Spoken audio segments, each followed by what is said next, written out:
Sometimes I wonder if we understand Islam as it should be understood. Sometimes it's hard to strengthen our faith amidst all these distractions.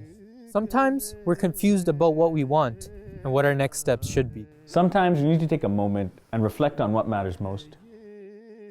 And because we live in such uncertain times with so much going on around us, I guess sometimes we just gotta sit down and talk about it.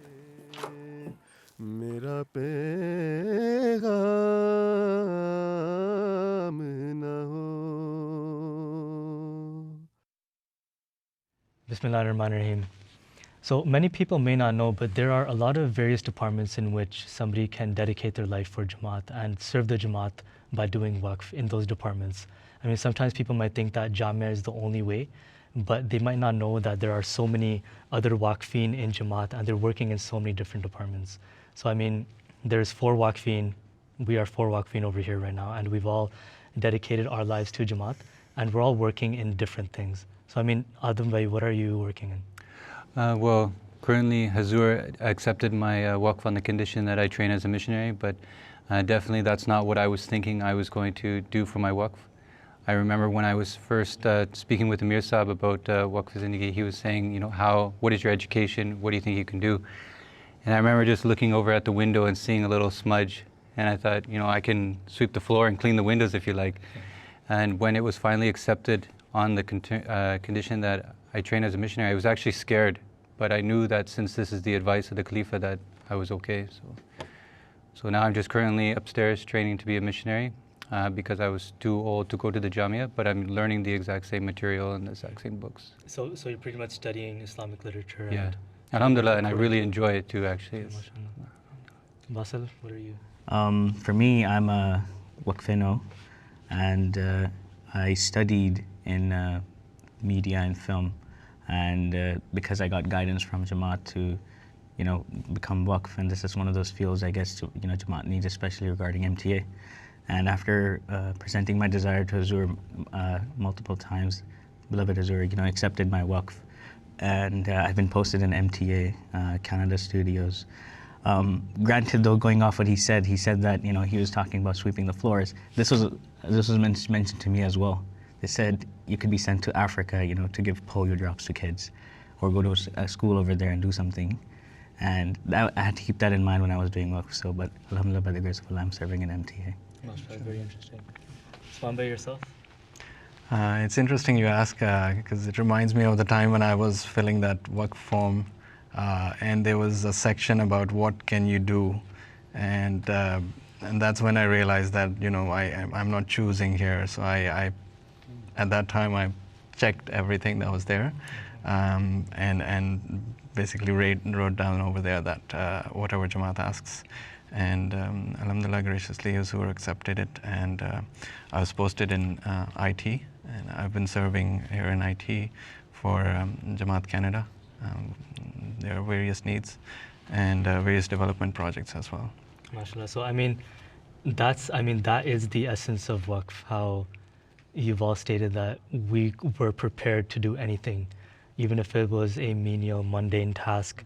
But once you dedicate your life to the Jamaat, whether it's Jamia or whether it's any other department, once you do Waqf and you sign over your life for Jamaat Ahmadiyya, then you're prepared to do anything. And that's what the essence of Waqf is. So for somebody who would be thinking about doing Waqf, this initially seems like a very big thing, that you would just give over your life and just do anything that Jamaat tells you to. What if somebody was afraid to do that? I don't want to take it away from the fact that it isn't a big thing. It is a very big thing. It is a big step that you do have to take in your life. But I can only speak on a perspective that I was Waqfeno, so I was born as a Waqfeno. And I think a lot of credit I would give to my parents, because I can recall when I was 5, 6 years old, every day, as I would be going to sleep, my mother would tell me that you're a Waqfeno, you have to serve Jamaat. And I think that just was there with me throughout in the conscious, and I think that's with every Waqfeno. And with parents, when they devote their children, they have to keep on telling them that they're serving for a greater purpose. They were born for a greater purpose. And for that, it just builds up to that. So it's not like a big jump you're doing right at the end. I can't really speak on, the different experiences, someone who does it later. I guess that's when they develop such a love and a connection with God. That's when they feel like they can do it. But I think maybe. So, I mean, Adam Bhai, you're a convert to Jamaat Ahmadiyya by the grace of Allah the Almighty. And so you're a convert who decided to devote his life, and now you're becoming a missionary, inshallah. So what was the tipping point for you to dedicate your life to Jamaat? Well, I remember in the very beginning, after I did my bad form, that I wanted to devote my life then. But somebody advised that, you know, you're moving very fast, you're very excited, it all might be a lot, just wait and think. And so it just so happened that on the 10th anniversary of my bad, of accepting Ahmadiyyat, that again, this overwhelming feeling, after I went to the new converts trip to UK, a delegation of us went to UK, and we got to be more close to the Waqf-e-Zindagis there, and just seeing how they were behaving and some of the way they were speaking about how, like, you know, sometimes I went 2 days not sleeping because I was serving the Jamaat or doing something. I thought, I want that. I want that connection with the Jamaat, that I am part of their property. I am part of what Jamaat is. I want to be sold to them. So I wanted to take my bat to the next level and, you know, devote my life. But it was mostly the inspiration I saw about the people who were near the Khalifa, that they were so devoted to serving Jamaat, and I just wanted to bring that back to Canada. So alhamdulillah, Allah let it sit in me, and after some time it just was an uncontrollable thought that I have to do this. So alhamdulillah. Was there any time in which you doubted or questioned it? Definitely some questions came. For one, as I was mentioning, I didn't know how Waqf-e-Zindagis get paid, and I didn't know how much. So I do the process, I'm filling out the application, and I'm thinking, you know, how much money do they get? I have 3 kids, I have a wife, what do I do? So I messaged one of the Waqf-e-Zindagis that I met in UK, and I said, how do you eat? How much money do you get? And he said, the Khalifa provides for you, that the Waqf-e-Zindagis are directly under the provision of the Khalifa. I said, okay, that's enough. I don't want to know how much or how it works. I just want to know. So I turned to my wife and I told her that, you know, the Khalifa directly looks after the Waqf-e-Zindagis, so we'll be okay. So even though the amount is what it is, you feel so satisfied, because definitely you don't do Waqf for the money. You know, this is... I mean, that beautifully answers something that I was actually hesitant of bringing up. I mean, I was thinking, like, should we or should we not? I mean, this is a very typical question that somebody would think of or ask, that, you know, how much do you make? Like, you know, are you okay? Like we can give you some sort of assistance, right? But I mean, alhamdulillah, by the grace of Allah the Almighty, there's no extra needs that we have. I mean, it not only suffices, but because it's so blessed, and Huzur Anwar, may Allah be his helper, is taking care of all of the Waqf-e-Zindagis, there's not anything more that we can desire or ask for. Usman Bhai, were you ever afraid of doing Waqf? I think that the thought did come, but when the decision was made, and I felt it truly, that it was time I wanted to do this. With that thought, suddenly the blessing of Waqf, they kicked in, and it turned into peace, and you know, no further fear about that. Ever since we felt that, whatever were the initial fears, once you do Waqf and you get into it, whatever was difficult starts to feel easy. Yeah. So what was your story of doing Waqf? I mean, when did the idea come into your mind? I think it germinated for a few years. I'm blessed with good friends, and one time we were discussing, and the topic came up, and it turned out that many of them also were thinking about doing it, and they felt that that's what they want to do. But due to various circumstances, their circumstances didn't allow them to present them for a Waqf. And I evaluated myself, and I also felt the same way, because I felt that, you know, most of us have student loan debts and other things like that that are very indebted in a way. And I felt that as long as I'm indebted, I cannot truly present myself for Waqf to Jamaat. So then a time came that my circumstances then allowed me that I'm no longer indebted in that way, so I should be able to present myself. And I started looking through some resources. There were quite a few really good documentaries from Real Talk Africa that motivated me more. And there was a particular book, the Devotion of Life, Its Importance and Blessings, by Dr. Aizaz, and that's a really good book and a good resource that helped me and guided me, and as sort of it guided me towards this decision, and I was able to make it. Has anybody else taken a look at this book? And I mean, what did you think about it? Because personally, I've read through it, and some of the things that are written there, it really inspires somebody to do Waqf. And for people who have already done Waqf, it really inspires you to stay committed to it and, you know, stay proactive and active with your Waqf after doing it. I read through that book, and I was surprised that every Khalifa the whole time has been asking the Jamaat for this service. I was thinking that like the Waqf-e-Zindagis just got inspired from maybe watching something, or they were just inspired by the Khalifa they just devoted. But every Khalifa has been calling on the Jamaat that, you know, become the best you are, and then offer this to the Jamaat as a gift, that I worked my whole life for this thing, but I give my profession, I give my hands to the Jamaat. And this is what's so beautiful, is that in the Jamaat there are so many well-trained professionals in different fields, and they gave their job. So they answered that call, that they worked their life to become something. And then in the end, they offered that. Jamaat Ahmadiyya is encouraging people who are well educated to do Waqf, and there are people who are well educated who ended up doing their Waqf, and now they are serving Jamaat using everything that they've learned in their education and everything that they learned in their respective fields that they were working in before they did Waqf. Is there, I mean, Usman Bey, can you sort of comment on that? Yeah, in my case, alhamdulillah, I graduated with a computer science degree. After graduation, I worked in a gaming company, EA, which is sort of a dream for a computer geek. Then I worked another 7 years, and alhamdulillah, I was, my wife was also working full time. We had everything, alhamdulillah, that we could ask for. So to me, it was at that stage really just an evolution in terms of having everything on the worldly side. What can we do further? I mean, we look after our spiritual side, and I saw this as the next step. Why with one another?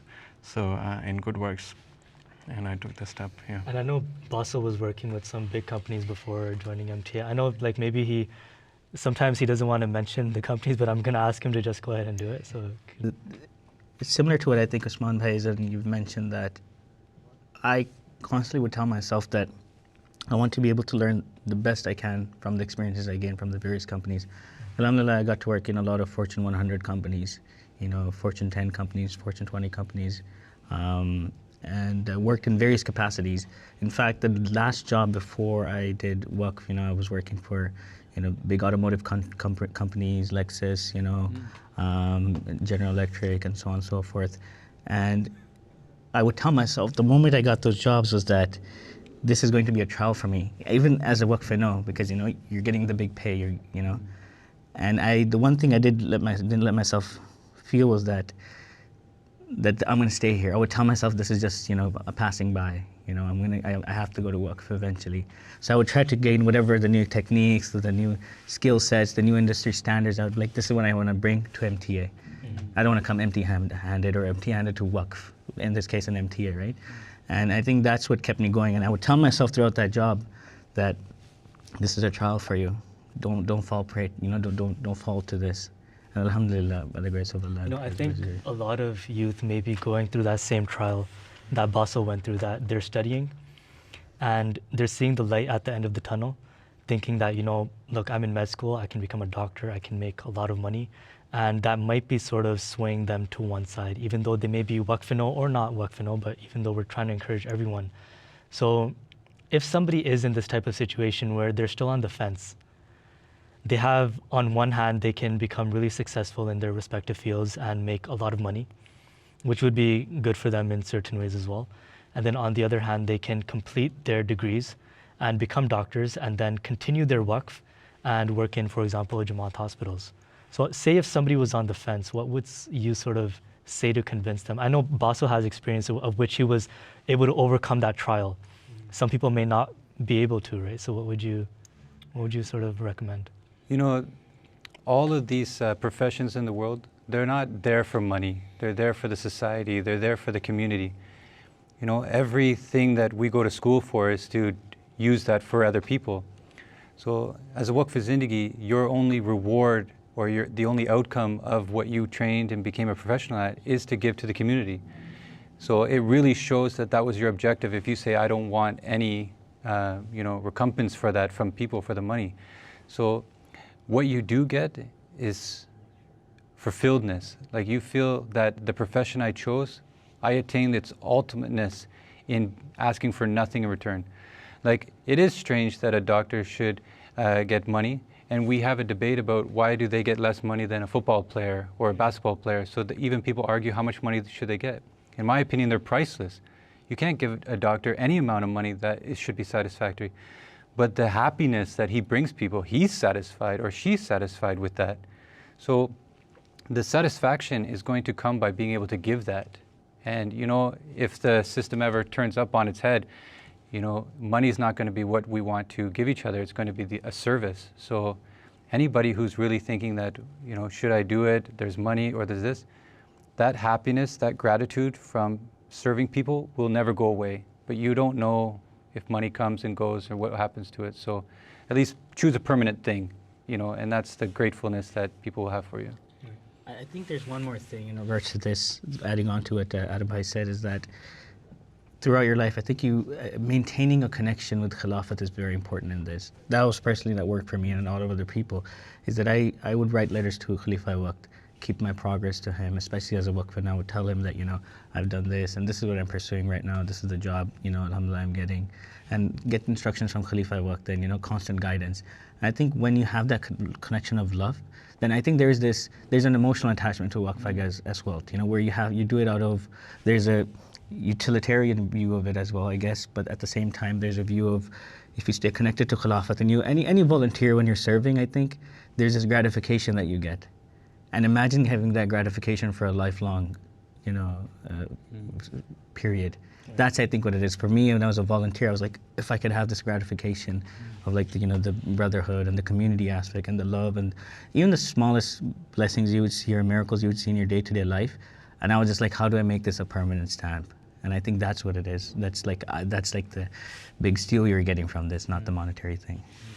So I mean, what other ways has your life changed after you did Waqf? I mean, there has to be some sort of concrete things that you saw, you know, it was a total transformation, and then some really subtle blessings that you otherwise would not have expected as well. So for you, as somebody who's done Waqf very recently, or I mean anybody, like either of us, what are those subtle things that, you know, people might not really look into? Like, for example, we were speaking to Jamia students, and they were saying, you know, there's so many Jamia students whose parents were having financial trouble. And then when they dedicated their life to Jamaat, suddenly when they were in Jamia, you know, those financial troubles went away, right? So I mean, like there has to be something that we can sort of see. Sometimes, you know, like we don't count our blessings properly, right? And like we don't actually look into what Allah has blessed us with. But I mean, what can you guys speak with regards to your own perspectives and how your life has been blessed, and I guess your family life as well after doing Waqf?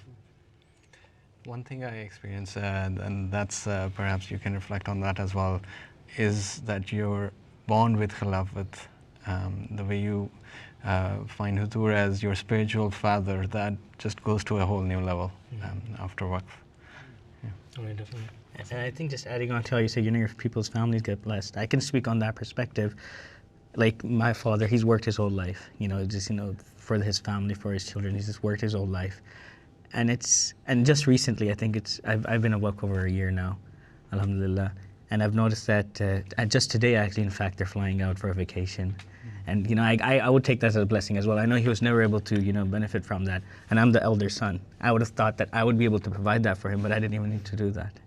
And I think that's one example where everything just, you know, works out for you without you even realizing. And it's more, I think, you just start paying attention to it, and you fine-tune yourself that, okay, this was a blessing, this was a blessing, this was a blessing. Adam, would you like to add to that? My family and I, we just moved from Sarnia. After I did my Waqf in May, we had moved from Sarnia.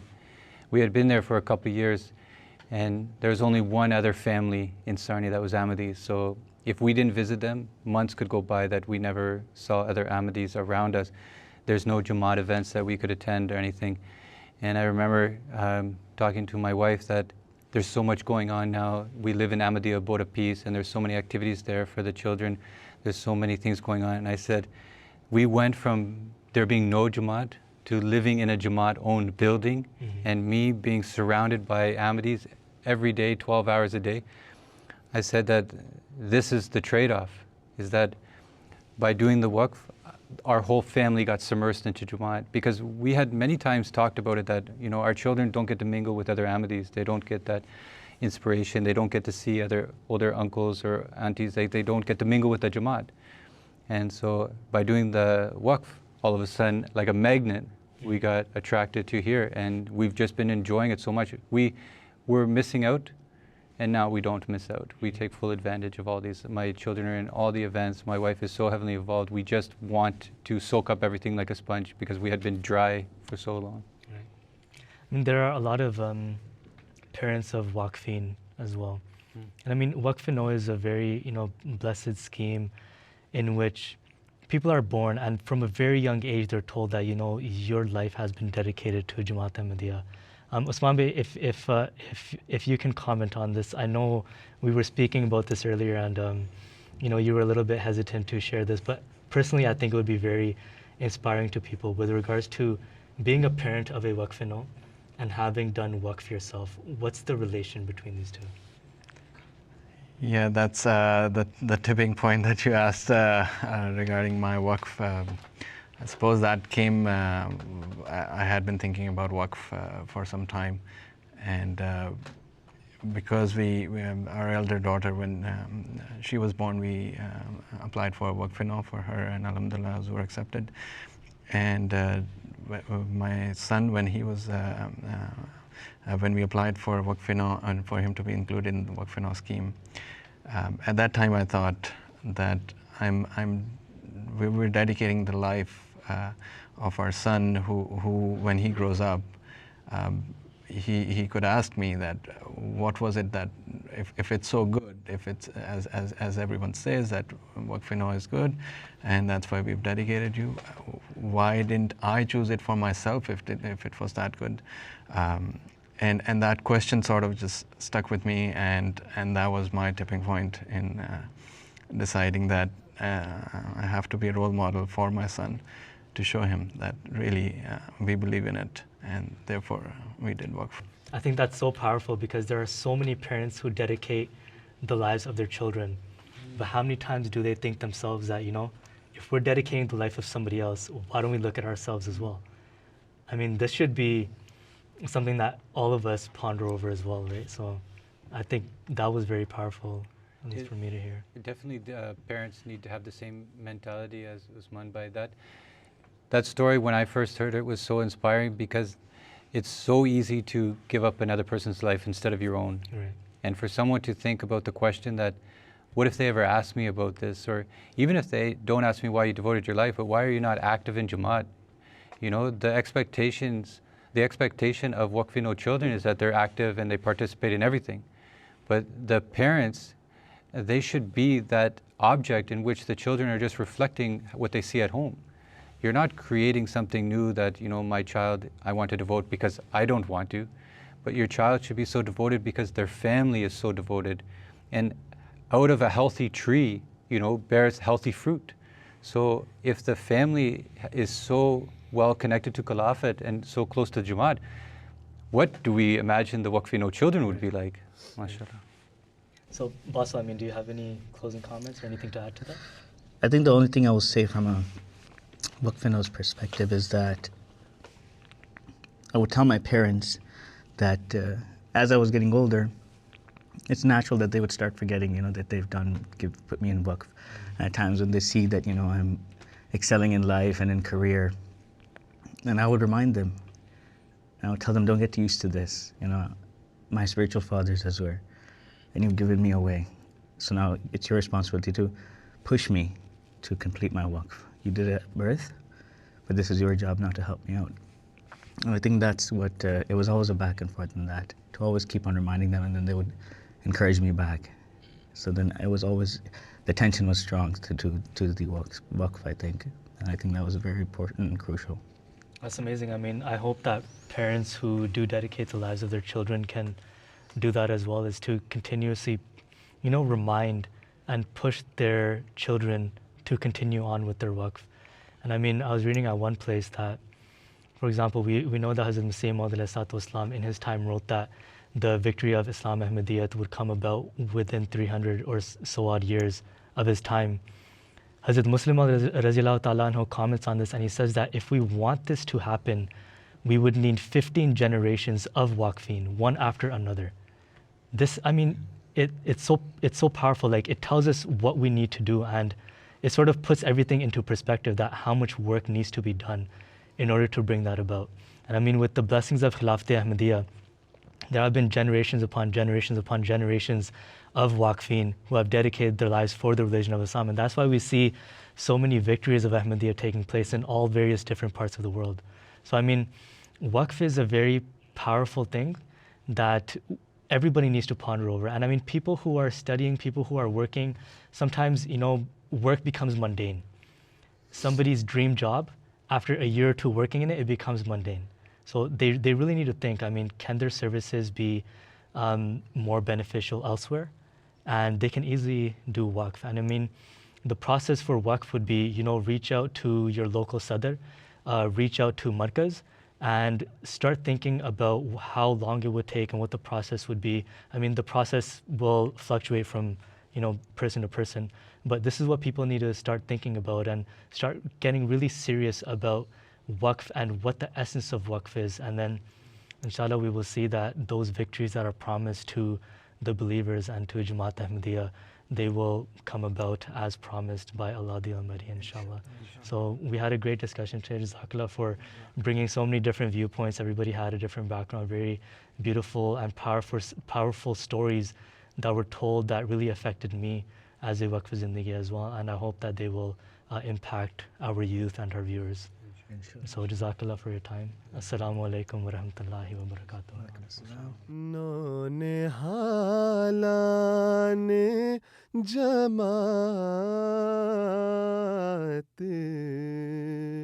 मुझे कुछ कहना है, पर है ये शर्त के ज़ाए मेरा पे